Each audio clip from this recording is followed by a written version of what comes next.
This is the 8th green, the double plateau green at Darmore. We're starting to cut the bunkers in today.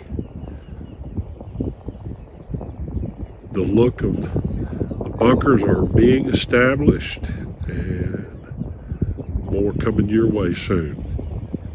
Be the right club. Be the right club today. Yes!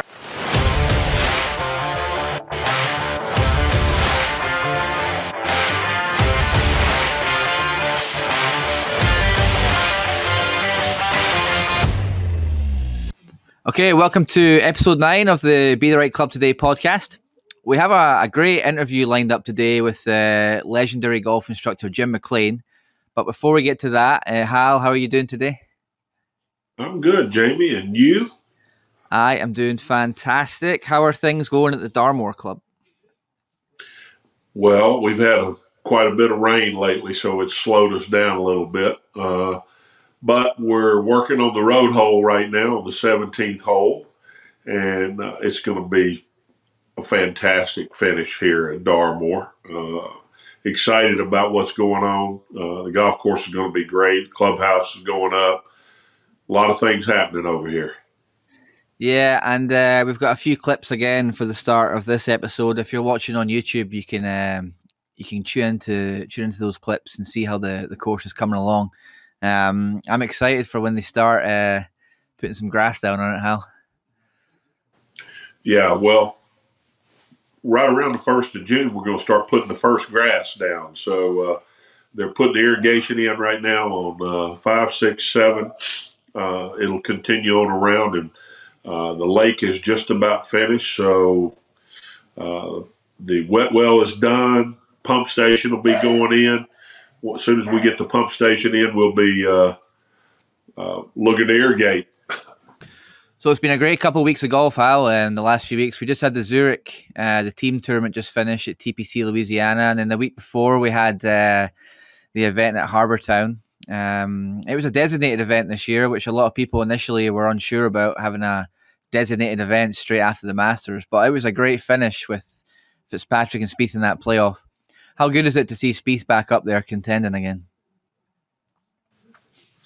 Well, Harbour Town's a great golf course, and what a finish they had that week. You know, a lot of controversy because Rory pulled out of the event, and I want to stay out of the drama of all that because, Rory's been a great ambassador. He's played a tremendous amount of golf. Having played professional golf for a long time, I know that sometimes you just worn slap out. And, if you played when you were at that point of being worn slap out, it would be sloppy and not representative of the kind of player that he is. So, I'd like for some understanding. I think Rory's been great for the game. So that's just my opinion. Yeah, it seems like, maybe he's a little worn out. We haven't actually heard from Rory since he missed the cut at the Masters, but it can't be easy trying to compete at that level with all the distractions going on with the tour and live. Yeah, and, one of the things we haven't talked about is, the Masters and live, everybody being back together. It seemed like it went pretty smooth. Both tours were represented at the finish line, and I think one of the things that's going to be really tough, and I'm starting to see some of the things in the news about it. They don't play enough golf to be sharp all the time. Yeah, and that I'm talking live right now. Yeah, and I just read where they had a great event down in Australia. And a lot of people really liked it. Well, maybe that's where they ought to play all the time. It's in Australia because, they had a lot of people at the golf tournament, unlike everywhere else. And but I will tell you this, that is a long ways to go for an American player. I wonder how good how successful that'll be. Yeah, it looked like looked like it was maybe one of Liv's best events so far down there. I know the Australian golfing fans were desperate for a big event down there because they've kind of been starved of that in the last few years, and they've had some iconic players over the years, so huge golf following down there. Yeah, I'm glad that they had an event where they could grow the game. That's what they keep talking about, growing the game. Yeah, exactly. So we've got Jim McLean coming on, Hal. So what are you looking forward to discussing with Jim today? Well, it's going to be fun to reminisce, basically. Jim and I go back an awful long ways. Jim, I first got acquainted with Jim through Jackie Burke. And then he and I and George Zeringer spent a lot of time together in New York. And when he was at Sleepy Hollow, I would go out there and work on my golf swing a lot with Jim. He was around Jimmy Ballard a lot. I don't know if we'll get into talking about that or not, but he was Jim. I'll tell you about Jim. Jim learned the game from everybody, not just one or two people. I mean, Jim took in as much information as he could possibly take in from all the great players that he could spend time around. Yeah. And, he's one of the few teachers in the game, honestly, that played at a very high level himself and also played with people all the time that played at a very high level. So, he got to see firsthand great players play golf because he's playing right alongside them. Yeah, I'm excited to hear his insight into all those great players he's seen and coached and worked with. So, yeah, we'll bring you that interview. We'll be back right after the break. This episode is brought to you by Holderness and Bourne. Let's talk about their polo shirts for a second. The fit and fabrics are one of my favourites out there, but Holderness and Bourne really changed the game with the collar on their shirts. You can really spot a Holderness and Bourne collar. It has premium interfacing, sewn-in collar stays, and an English cut that is modern but not too aggressive. Ultimately, what does that all mean? It means you look more polished and more put together. A great collar can frame your face and give you great posture. A great collar also stays sharp, especially in the heat of the summer as you sweat, or maybe you're sweating over those nervy 6-footers. Check them out at hbgolf.com and use code HSutton15 for 15% off your next order. Okay, everyone, welcome to episode 9 of Be the Right Club Today podcast, and we're delighted to have Jim McLean join Hal and I today. Jim, as I'm sure all our listeners are well aware, is one of the top coaches in the country over many, many years, and has worked with players at all levels of the game, with major champions, all the way to the beginner golfer. So, Jim, welcome to the pod. How are you doing today? Oh, I'm doing great, Jamie. Thanks for having me on. So, Jim, let's get started. University of Houston, Texas, all the good players that you played with, your introduction to Jackie Burke.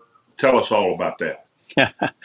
Well, Hal, it's great to be with you. We've had a lot of great days together, and I've watched you play, some of the best golf I've ever seen anyone do. Maybe we can talk about that later. But, yeah, I grew up in Seattle, and I got a 4-year scholarship to Houston to go play there, and it was a great thing in my life. I ended up living with some great players. I lived with John Mahaffey and won a PGA championship. I lived with Bill Rogers, who's still a great friend of mine. He won the British Open. I lived with Bruce Litsky.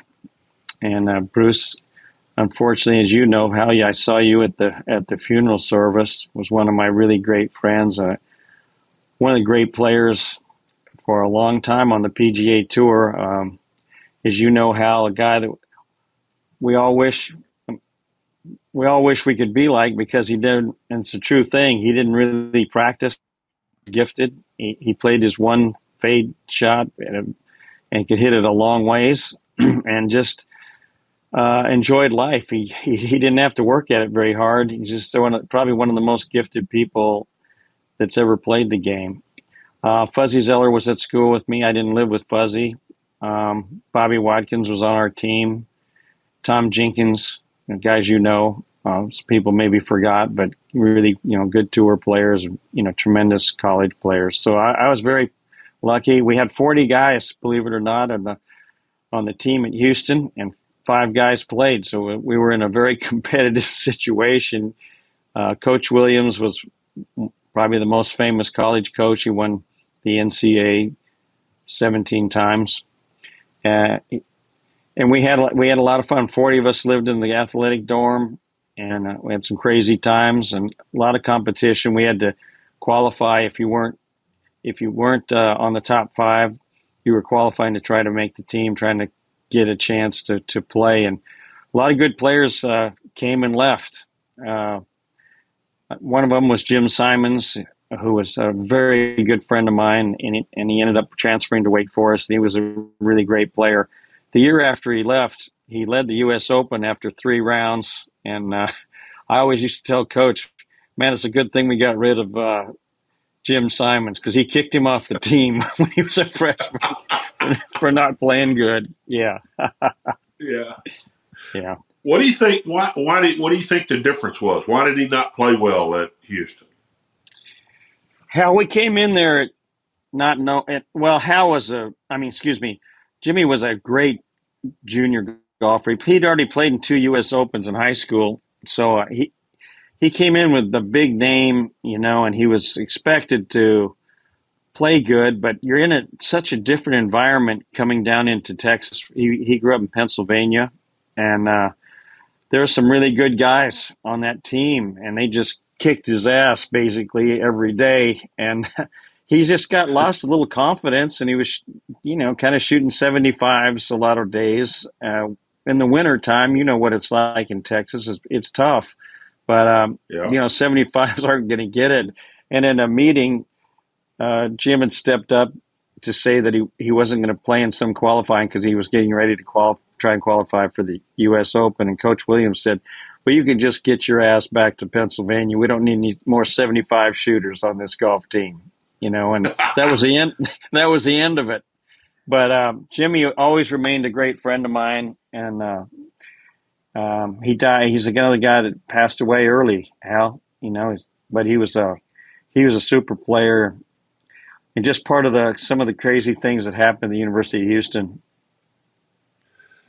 Well, during your time at Houston, you got to meet some pretty famous guys and get to know them really well, Mr. Burke and Mr. Demerit. Tell us about that. Yeah, every year Ben Hogan came down and stayed at Champions, and he was best friends with Jimmy Demerit. They were all Fort Worth guys, all 3 of them. Jackie Burke too, who grew up at the beginning of his life in Fort Worth. They were tough guys, and Jimmy Demerit, of course, was one of the unique players in the history of the PGA, in that he was a great performer. He could hang with the top guys in Hollywood. They all loved him. Bob Hope and Bing Crosby and that crowd from a long time ago, of course. But he won the Masters 3 times. Jackie told me that Hogan copied a lot of what Demerit did. Demerit hit a little fade, had a kind of that weak grip in the left hand. And Jackie has always said that Jimmy Demerit's the most underrated player in the history of golf, of his ability to strike the golf ball. His ability, he was able to stay out late at night. It was that old time guys. They could stay out, and he could hang out and sing and play different instruments. And just a phenomenal guy. And you wouldn't think that Ben Hogan and him would maybe gel, except that they were both from Fort Worth. But they were actually very close friends. And then Jackie Burke, being a little bit younger than those guys, got in very tight with Ben Hogan. They played together every year at Champions. As you know, Hal, everybody that grew up in Texas or in that part of the country, Ben Hogan had a huge influence on them and still does. So we all, admired, and he was a hero of all of us in Texas when I was down there. All the guys I played with had that, that weak left-hand grip. And I didn't really think about it much till I started teaching more, that, Litsky and Rogers and Mahaffey all had the little stronger left hand at the top, a little more of a bowed wrist with what you need with the a weak left hand grip, and Demerit had that too. Hogan kind of had that weaker left hand, but he also put in a slight cup at the top of his swing to completely take out the hook out of his game. But those guys are legends in the game, and even most of the guys on the PGA Tour, maybe not the youngest guys right now, but everybody knows Jackie Burke. I mean, he's been so good to everybody that's ever come to visit him. He's had such a profound impact on the game of golf. I know when I went down to Houston with you, and we had a nice, first meeting with Jackie, and then he really was super instrumental in a big comeback that you made in your career. And the name of this podcast, really, Jackie Burke had a lot to do with that. Yes, he did. He had a big influence in my life, as you said, as he did many people. Yeah, well, he when I was younger as a pro up in New York, he came up and did golf schools with me in New York. So you can imagine what the members thought of that. And then we did schools at Doral and out at PGA West, and we entertained some super heavy hitters in the financial world. And man, they were hanging on every word that Jackie Burke said, and he whipped their ass into shape when he worked with them, because he didn't take any guff, as you know, Hal. You have such great stories about Jackie, but I had I spent a lot of hours in his office, and he helped me with every interview I ever did to get a head professional job. And he made sure that I was on point with everything that they were going to ask me in an interview, and he was just so instrumental in my life. He was really like a second father to me. I love Jackie Burke, so I know what he meant to you too. I think that's the influence that he's had with everybody, is that he had a father-like image because he told us the truth. Every time I sat down in front of him, I knew I was going to get the truth. And I mean, it might not be what I wanted to hear, but it was going to be the truth. And of course, that's what most every father does to their son, is tell them the truth, and the hard truth. And that's how you get better in life. And that's why I think everybody gravitated to Jackie, was because he wasn't afraid to give you the hard truth. He wanted to be your friend, but that wasn't a necessity. You came to see him for advice, and he was going to give you the best advice he could give you.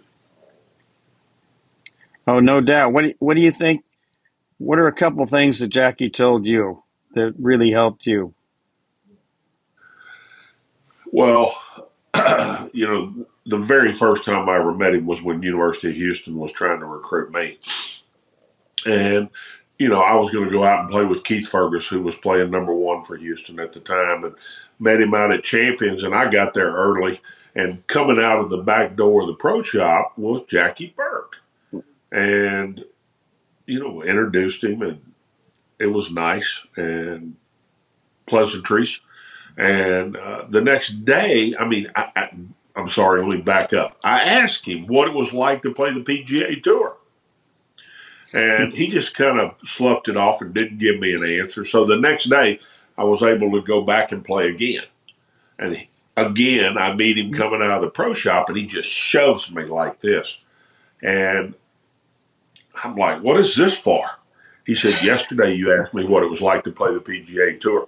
He said, that's what it's like. He said, everybody's trying to shove you out of the way and take your place. Are you ready for that? That's great. That's much it had Jackie a real Burke. impact because a day went by, and he didn't forget that. He let me know he was still thinking about me. So a friendship was forged right there, because I thought, man, he's thinking about me when I'm not there. And I tell kids all the time, listen, if you're not working with somebody that's not thinking about you when you're not there, then that guy's not in tune enough with you. If you're a really good player, you can't say everything you need to say to that person at the time they're in there in 1 hour or whatever else. So if they leave and you're still thinking about them and you give it to them after the fact, they know, hey, he was thinking about me even when I wasn't in here. And that's what Jackie Burke did really well. Well, I think that's absolutely correct. There have been so many people who've come down to see him, from Jack Nicklaus to Ben Crenshaw to Mickelson, Hal Sutton, and on and on and on. Tiger Woods, on and on and on. People have gone in to see him, and they a lot of times don't get what they expect to hear, but they get something that they'll probably remember the rest of their life. And like you said, Hal, he's going to tell them, you know, what he thinks. He's not going to back up, and I think we all appreciate that. He's got a lot of love in his heart when he tells you those things, but he's got a lot of that ex-Marine in him, and he doesn't mince words, I guess you'd say. Let's go to Sleepy Hollow. Yeah. I made a lot of trips into Sleepy Hollow to see you. I remember that. Sleepy Hollow was a big thing in my life. It's one of the great clubs in the United States. I don't think there's a better place that you could be a head professional at. Sleepy Hollow had everything, Hal. It was the old Vanderbilt estate. It had one of the great drives into a club, maybe the best drive into a club that I've ever seen. But they had a great membership. Had a lot of guys come in. You mentioned you came quite a few times. I remember one thing you did, Hal, and the members still talk about, and you did a clinic. You know, you took some time, you did a clinic for quite a few people came to that clinic, and that was really a big thing for our members there, tell you that. They built a back end of the range for me when I came. There was no back end of the range, and I put the first building probably, I think, ever on the back of a range. And they also built a road for me to come in. And we had a lot of pros came. David Rockefeller used to come. The Rockefeller estate was right next to Sleepy Hollow, Volcanico. And they had also given us 18 miles of horseback trails. We kept 50 horses at Sleepy Hollow. We had great tennis a great tennis program, great swimming program. We had skeet shooting and bowling alleys in there. It was just an unbelievable club. I just loved being there. We had a senior tour championship all the 6 years I was at Sleepy Hollow. But yeah, I was teaching a lot of the best players in the Met section, like George Zeringer, who George ended up making a Walker Cup team, won the mid amateur. I taught Kenny Bax there. He won the mid amateur. Guys out of New York. Margaret Platt made it to the LPGA tour, but a lot of tour players would come in there that, finally where I had a chance to work with them, and I had a kind of that back private area, so it didn't bother anybody. It's when you're a pro at a private club, it's very difficult usually to do outside lessons. I was just very lucky that, Quaker Ridge was pretty good too, but Sleepy was great for me, allowing me to teach outside people, and then the tour players coming in were great. One of the tour players that came to see me, well, there's a couple. One was Brad Faxon, he was going off the tour. He was pretty much finished, and he came, and we started working there. But Peter Jacobsen came a lot, and he ended up joining Sleepy Hollow. So it's got 27 holes. And then having you come, Hal, was really cool. I want to just say this. I watched you. I'll never forget this at Sleepy Hollow, hitting drivers there, and you hit about 30 consecutive drivers that absolutely did not move. And we did this a lot, but there was 30 in a row. The ball had no curve right or left, and it just came out like a cannon shot. And you did that a lot. I never really saw anybody hit the ball straighter than Hal Sutton, and that's an absolute fact. Man, you could drive that golf ball. You did everything good, but driving that golf ball was a major thing that you were able to do to be such a great amateur player and obviously a great tour player. Well, can I inject something right there, Jim? I thought I was pretty good till I played with Calvin Pete. and Calvin hit it Well, he so was pretty. straight. It was. Yeah, you're right. He could hit it down the was sidewalk. I could hit it down a one-lane highway. He could hit it down the sidewalk. Calvin, when he finished. Goodness. It was funny. Everybody used to ask me, why don't you curve the ball? And it wasn't that I had anything against curving the ball. I just didn't curve it much. And, I tended to hit it a little bit lower than most everybody else. And for whatever reason, and that was because, Byron Nelson was a big influence on me and my golf swing. And he used to tell me about getting on top of the ball, get on top of it, stay on top of the ball. Of course, that wouldn't work in today's game because of the equipment. But back in our day, staying on top of the ball was a good thing. But yeah, absolutely. Go ahead, Jamie. You had a couple of questions. Won't you throw something in there? That actually, your last comment there, Hal, led me to my first topic here, which was the kind of old swing versus the modern swing. Jim, in your opinion, how much has that changed? Hal referenced the equipment there about staying more on top of the ball. Is that something that you can't do as much nowadays with the new equipment? Well, what Hal's referring to is getting your chest more forward and staying on top of the ball. I think that's still relative. I think that's still okay to do. I think the worst mistake that a good player makes is to go underneath the ball and get the club underneath the plane, and then you've got a two-way miss coming out of there, and that's something Hal Sutton never did.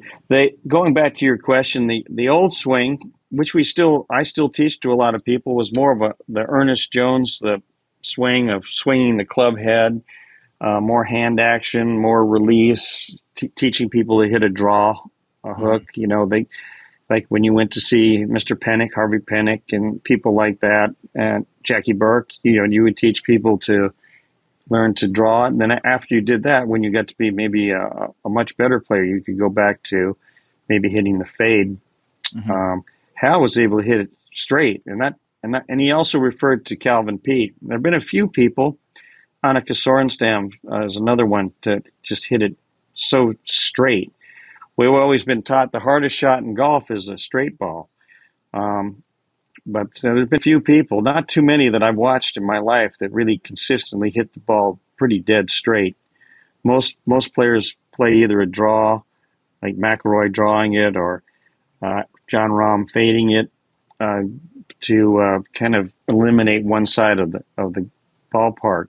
But going back to the old swing was more of a fluid swing. And, of course, we were playing with wooden-headed clubs, and you had to hit the ball right on the button to be a good player. If you hit the ball on the heel or out on the toe, it was going to be a very bad shot. So it was much more of a fluid shot. Right now on the PGA Tour, the drive's a launch. I mean, they're just coming out of the ground, hitting it as hard as they can. And the reason you can do that is because the ball doesn't curve anywhere near like it used to. It doesn't spin like it used to. So these kids grew up with clubs that fit them right from an early age, and they learned to hit it hard. And it's from what Hal Sutton, when he played, you had to manage yourself around that golf course and keep the ball in play. And now they really don't almost care if they. Well, I know they don't care if they hit it in the rough, as long as they can hit it 330 yards, 340 yards. To me, I don't like it. It's a sad deal. They've talked about reining the golf ball in for forever, but it's a driver and a wedge game and a putting game pretty much now. And the par fours are 530 yards long, and they got a lot of real estate out there for the big boys to play, the tour players. But just I'd say a very, very different game for sure. Yeah. The what did you see in players like Hal or someone like Calvin Pete? Like what was it about their swings and their technique that allowed them to hit the ball so straight? Well, both of those guys, both Hal and Calvin, really put the club up in the air early in the backswing, or would get the club up, and then the club would shallow fall in the downswing. They both, Calvin had a very different swing. He had the left arm was broken, and he had an arm tucked into his side, and that was a big thing that Hal did, was staying connected, staying together. And with Calvin having his arm broken, he really was a big muscle player. He was a very much a right-sided player too, and I know that because Calvin came and taught for me after he stopped playing. He came to Doral and taught off and on, but I got to spend quite a bit of time with him. And I'll tell you this: I worked with Ken Venturi a lot too, and Ken Venturi was a huge Byron Nelson. He was a protege like Hal was, and they were right side players. And old golf swings were left side, all left side teaching. But Kenny was always working on the right side. And that's what Hal's talking about, covering the ball, of getting your right side through the golf shot and staying connected with the left arm pinned to your left side, which when my time with Sam Snead, I spent a lot of time with Sam. That was a big thing that Sam talked about. So Hal, maybe you could talk a little bit about what you did there with your swing of more of a right side thought, and also getting the club up on the backswing. Well, yeah, I wouldn't have called myself an early setter, but no, I didn't mean that. That's why I kind of backed off. I know, but I got the club up. I didn't resist the club going up. One of the things that Byron Nelson said to me that I think is important that we inject right now. He said, Hal, when you get scared, try to drive the ball in the ground right in front of you. That's good. And when you think about that, the only way to do that is to be on top of the ball. All the guys that had the two-way miss were trying to hit the ball in the clouds all the time. And you talked about that earlier. They got it under the plane. And, they were trying to carry the ball a long ways, and that caused the two-way miss. They didn't know if they're going to miss it right or left, depending on where the club face was at the time, And, all the best players that I got the privilege of playing with, and I'll mention one right here, Lee Trevino. There was never one better than that, and he always knew where the club face was at. And all the best players knew where the club face was at. And, if they didn't know where it was at, they were missing the cut, trust me. I mean, you agree with that, don't you? Absolutely. Absolutely agree with it. I had one time when I was walking around watching Hogan play out at Champions, and I was, we were pretty close because there were really not many people, hardly nobody out there watching because they didn't really know Hogan was there. But Jackie was talking about Trevino with Hogan because Hogan had been the winner of the U.S. Open in 1968, I think. And a lot of people were saying it's a fluke. He's got a funny swing, and there's a lot of controversy. And I distinctly remember Jackie talking to Hogan about that. And Hogan said, no, this guy's going to win more majors. He knows what he's doing. I've watched him swing. He loved Trevino's swing. And a lot of people, Hal, they didn't like Trevino's swing. They couldn't understand what he was doing. Yeah, a lot of people didn't like it, but I'll tell you one thing. Having played a lot of golf with him, they should have liked it because he consistently did it as well as anybody. And he was a shot maker, and there was never anybody that believed in himself more than Lee. And, he was a character to play golf with, and I miss seeing Lee. He was always fun in the locker room. Lee played in the Champions Tour event when I was at Sleepy Hollow, and he would get there real early for every day. He wanted to be in the locker room 2 hours ahead of time, and I followed him around like you can't believe. But he would be smoking a couple cigs in the locker room and joking around. But he would walk out of that locker room exactly at the right time every time. That's the way he told me he tried to do it. And then I would just go sit behind him on the range and he would take those divots that were just long and flat, and that golf ball was, I mean, just coming right in on the pin. He won the event twice when I was there, and of course he was in his 50s at that time. But what a magnificent player, and a lot of guys put him in the category of Ben Hogan as being that good of being able to control the golf ball. Yeah, I was playing with Lee one time at Muirfield Village. We were on the 8th tee. I will never forget this as long as I live. And it was a practice round, and he and I we were playing by ourselves. We were walking off the tee, and I'd hit it really close. The pin was down on the front, and I'd hit it like 2 or 3 feet, and he hit it in there 8 or 10 feet. And we're walking down there, both of us feeling pretty good about the shot that we hit. And he looks over at me and he said, Hal, he said, if you want to be a good player for the rest of your life, you control the club for 2 feet at the bottom. And I said, so tell me exactly what you mean by that, controlling the club 2 feet at the bottom. He said, well, it's on an arc. And he said, we don't want it to be a U, we want it to be flatter. And then we want to control that club face for that 2 feet. He said, you did it on that shot. I mean, that was pretty generic, but I mean, it meant something to him. It meant something deep to him. That's what he was trying to do. Well, yeah, I mean, one of the things I remember are those divots he took were so long and so, the whole club was on the ground the whole time. Right. I remember I worked that's why so I told much. that story was because you mentioning that, Yeah. I mean, yeah, there's so it. many great stories about so many of the old guys, I mean, one of the great stories that Nicholas had that with me was this, and this is not even applicable today, but this is back when we were wearing spikes. And I was playing a practice round with him one day, and I'm watching him walk around the hole and look at the area. And it wasn't even a practice round, it was a tournament. And then after the play that day is when I asked him. I'm watching him walk around. He's looking at where all the spike marks are on the other side of the hole. And I'm like, what are you looking at after we got finished? And he said, you can tell where everybody's missing the putt by where they're standing on the other side Wow. of the hole. So, that's really good. That's pretty deep. But that's how, I mean, we did it for a living. So, you had to understand the whole game, not just part of the game. And, I was always learning from all those old guys like that.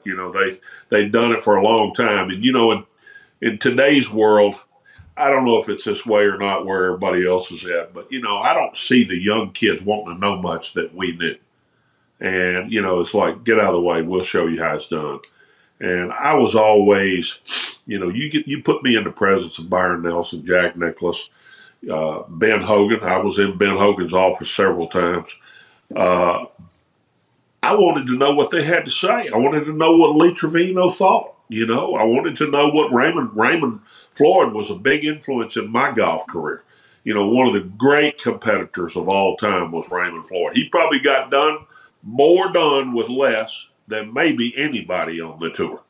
But he had a huge heart, and he'd fight to the bitter end. Yeah, now Raymond was considered the greatest chipper of his time and pitcher, and I was able to spend a little bit of time with him, but you've played with him a lot. He stood right on, he showed me, he stood right on top of those chips and really got the club up, got his hands up high, and he had a little wrist action in it too. He didn't try to be like sometimes you hear trying to stiff. He had a little bit of hand action in there. And can you tell us a little bit more about what you saw with him around the greens?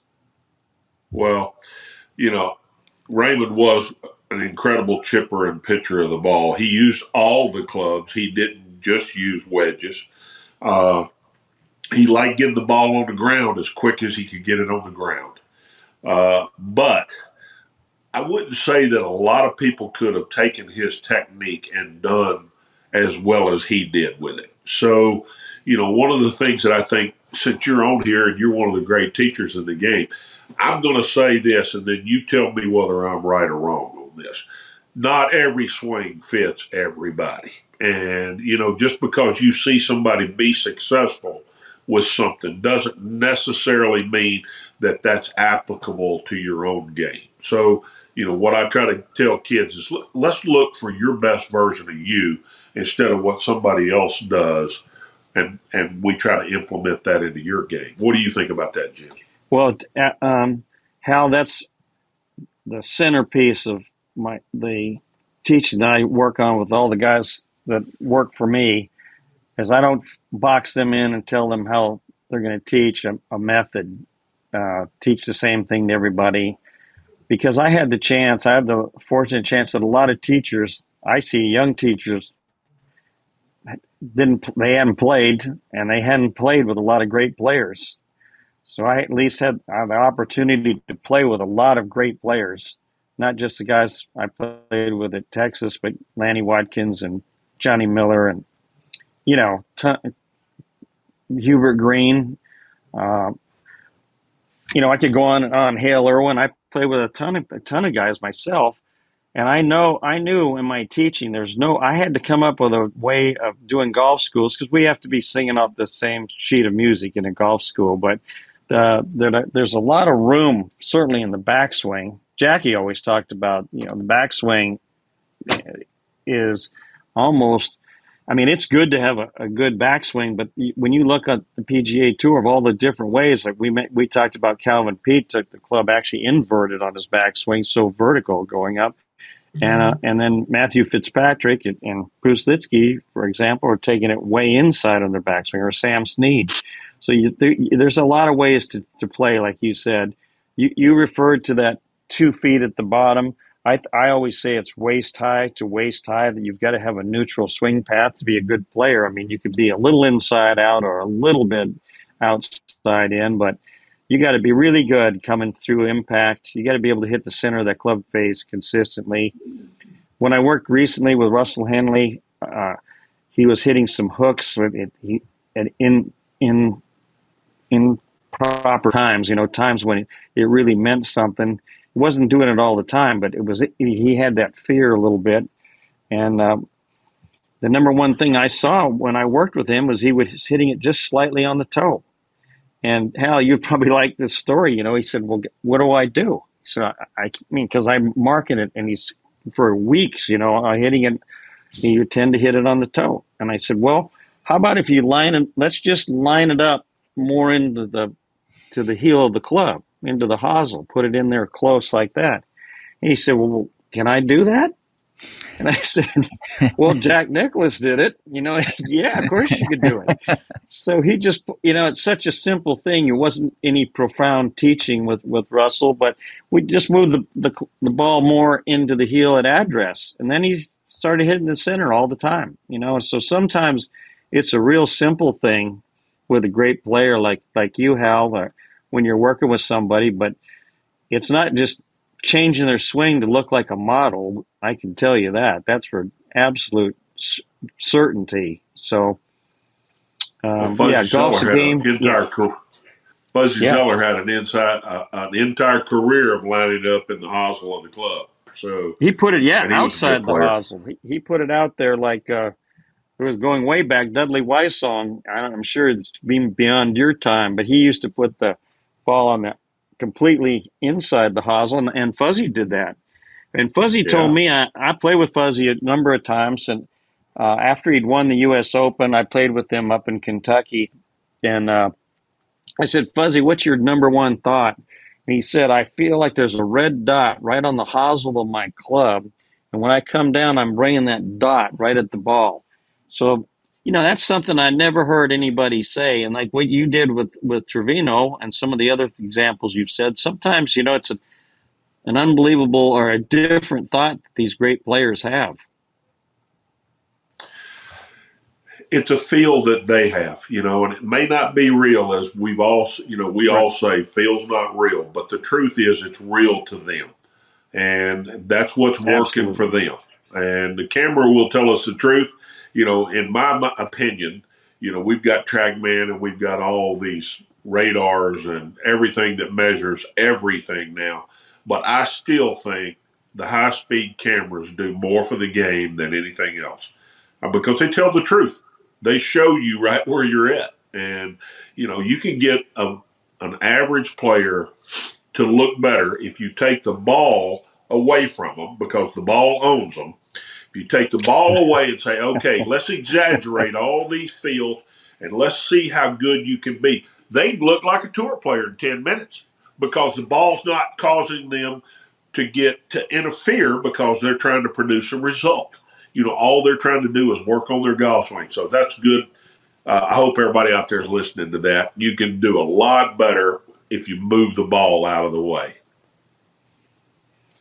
There is absolutely no doubt about it. On all of my schools, we do a lot of golf swings. I just finished one. We did a ton of golf swings without hitting a golf ball. And not many people want to do that. They go right to the range and start banging away, and they don't do any practice swings. And their practice swing is not nearly as good as they think it is either, Hal. You got to work on that practice swing to make it better. And like you said, if you did it for 10 minutes and really worked with the camera, and I agree with you 100%, because I've got every possible thing in this school. I'm right here right now and down at the Biltmore in Florida. I've got everything out there, but my number one thing is that camera. I think people thought that the TrackMan was going to be the panacea. If I could get my numbers, like zero out my swing, I'm going to hit the ball like Hal Sutton. But that absolutely has not happened.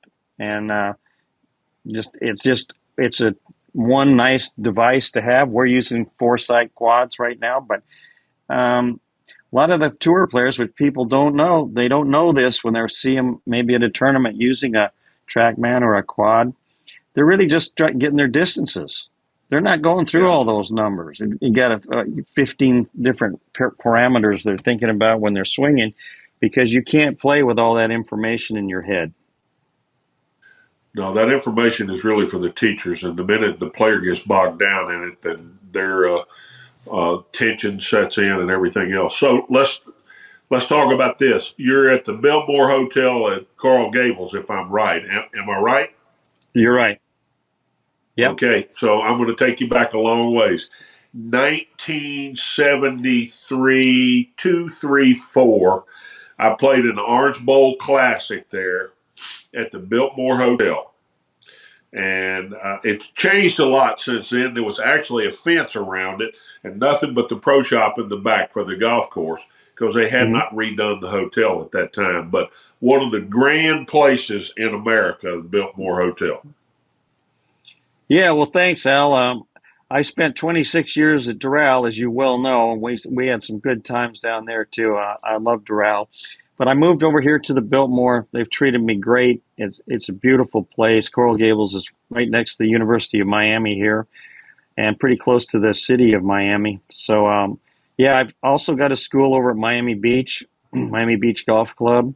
So we've got 2 spots down here, and the winters are tough to beat. I've spent a lot of my life down here in Florida. It's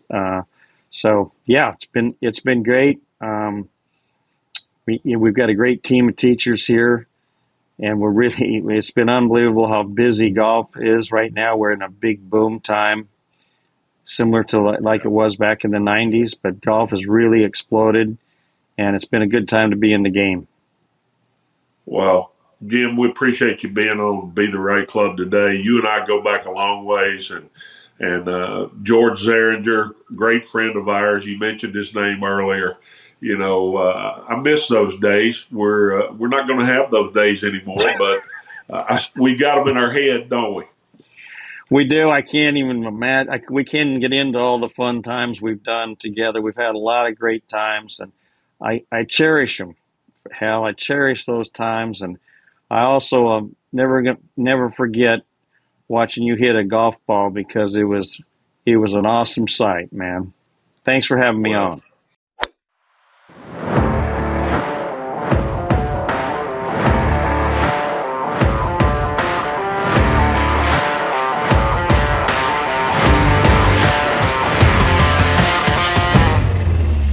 Okay, everybody, welcome back.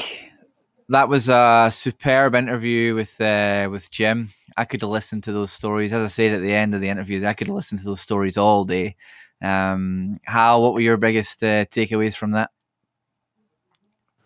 Well, I think I mentioned that he learned from everybody, and it was pretty obvious after the interview was over with that he did learn something from everybody. Nobody studied what great players did and then asked them about it. Actually asked them direct questions about what it was that made them the player that they were. And Jim's a great guy. He's delightful. He's easy. He's soft spoken, and that came across in the interview. He's quite a guy. Yeah, I love the when he talked about the simplicity of the golf swing. Sometimes, like when he was working with Russell Henley, and he just made a slight adjustment to setup, and that really helped Russell feel like he could strike it more out the middle. Just little simple things like that. Now, you worked with Jim for a little bit. Hal, like, what was it like working with him in the lesson environment? Well, that's been a long time ago. So let me see if I can recall. We worked a lot on foot action that I remember. And that's something he was ahead of his time in that, as far as I was concerned. That's something that we work a lot on now. We pay attention to what people's feet are doing and how they're, utilizing the ground. Jim was way ahead of that. I recall we worked on my right foot a lot, and in the finish, Yeah. how soon it got off the ground. I was a guy. One of the things that he used to comment about in my golf swing, I never lifted my left heel up in my backswing. I floated to the inside of my left foot, but I never lifted my heel up. And one of the things that he paid particular attention to was how fast your right heel got off the ground. And was it too soon? Was it too late? There was kind of an exact time that it needed to take place. Not, if it was too soon, you were working under the ball, and if it was too late, you were too upper body. So he was ahead of his time on that, I think. Yeah, it's amazing how many of the great players he's worked with over the years. I've been looking at the list of all the players he's worked with, and it's tremendous. Like when you talk about that simplicity of working with tour players, do you feel like that's the same with every student out there, whether an amateur or a pro? The more we can make it simple, and it's an easy game to get really complex and get really complicated, right? So that simplicity is key.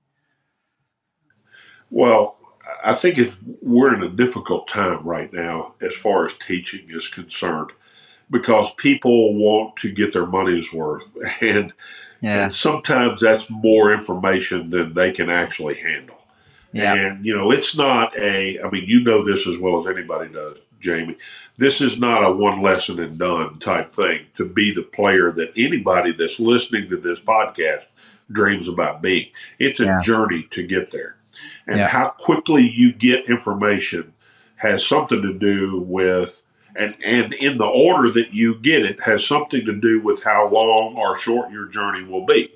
And, to me, every time I teach someone, I'm looking for the one thing that I think I can help them with that day that will lead to the next step. And most of the time people want step 2, 3, 4, and, they can't handle that. And nor can a tour pro, to be quite honest with you. Most of the time when I would go see somebody to work on my golf game, I needed to leave with one thought that I could work on. And, if I left with 2 or 3 thoughts, confusion had set in. And so I hope that helps people out there. Just look for the one thing that might help you be better this time, and work on that for a while, and then go back for step 2. Yeah, this game requires a lot of patience, Hal? Patience, yes. Patience and discipline. But no, great. Well, that was a fantastic interview, and You know, I'm looking forward to, personally for me this week, I got invited to play in the member guest at Houston Oaks. So those that have played golf with me will know that I am susceptible to that toe hook like Russell Henley. So maybe I'll be practicing lining it up off the hosel for this week. Well, I hope you play well this week, Jamie, because we all want to do that, don't we? Definitely. All right. Thanks, Hal. And we will see you in a couple of weeks' time for episode 10. Thanks now. Sounds good.